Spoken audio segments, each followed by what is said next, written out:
Hi everyone, welcome back to the Bong academy YouTube channel. আমি তোমাদের সৌমেন দা। তো বন্ধুরা, অবশেষে এতদিন পর একটা ছোট্ট আশার আলো দেখা দিচ্ছে।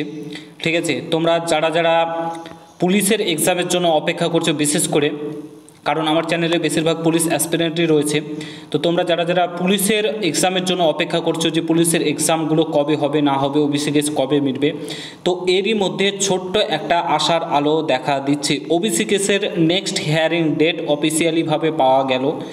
তোমরা প্রত্যেকে জানো যে কলকাতা হাইকোর্টে একটা এসএলপি করা হয়েছে, যে কলকাতা হাইকোর্ট যে রায়টা দিয়েছিল, বর্তমানে তো সুপ্রিম কোর্টে মেন কেসটা চলছে, কিন্তু কলকাতা হাইকোর্টে একটা এসএলপি করা হয়েছিল।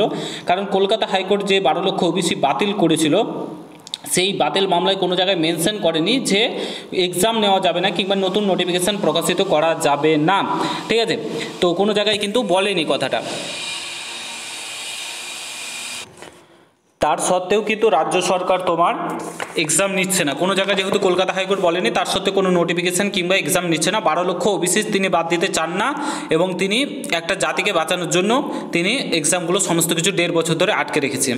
তো তার জন্যই কিন্তু একটা এসএলপি করা হয়েছিল, তারই হিয়ারিং ডেট কলকাতা হাইকোর্টে রয়েছে। কবে রয়েছে না রয়েছে অফিসিয়ালিভাবে তোমাদেরকে দেখাচ্ছি। একটা ছোট্ট আশার আলো এবার তোমাদের দেখা যাচ্ছে। যদি ভালো কিছু পজিটিভ কিছু চলে আসে, সবুজ সংকেত চলে আসে, কলকাতা হাইকোর্ট রায় দেয়, তো খুবই ভালো হয়। কারণ অনেক ছেলে মেয়ে কিন্তু বসে আছে এইটার দিকে যে কবে এক্সামগুলো হবে। পুরো ভিডিওটা দেখো, সমস্ত কিছু তোমাদেরকে বলছি। চ্যানেলে নতুন হলে অবশ্যই চ্যানেলটাকে সাবস্ক্রাইব করে পাশে থাকা বেল আইকনটাকে প্রেস করে দেবে। যখনই আমি নতুন ভিডিও আপলোড করব তার নোটিফিকেশন সর্বপ্রথম পেতে অতি অবশ্যই চ্যানেলটাকে সাবস্ক্রাইব করে দেবে।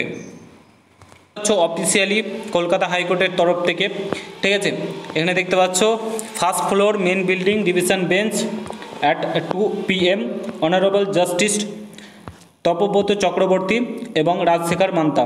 ঠিক আছে, 6/5/2025 2 PM কিন্তু তোমাদের যে কেস সেটা কিন্তু উঠতে চলেছে। এখানে তোমরা দেখতেই পাচ্ছ তোমাদের কেসটা কিন্তু 6/5 অর্থাৎ আগামী 6 মে তোমাদের কিন্তু অবশেষে কলকাতা হাইকোর্টে ওবিসি কেসের যে এসএলপি করা হয়েছিল সেটা কিন্তু উঠতে চলেছে, এবং একটা ভালো পজিটিভ দিক আশা করা যাচ্ছে সেই দিনকে কিন্তু তোমাদের উঠবে। 2 এপ্রিল তোমার হওয়ার কথা ছিল, বাট কিছু কারণবশত হয়নি।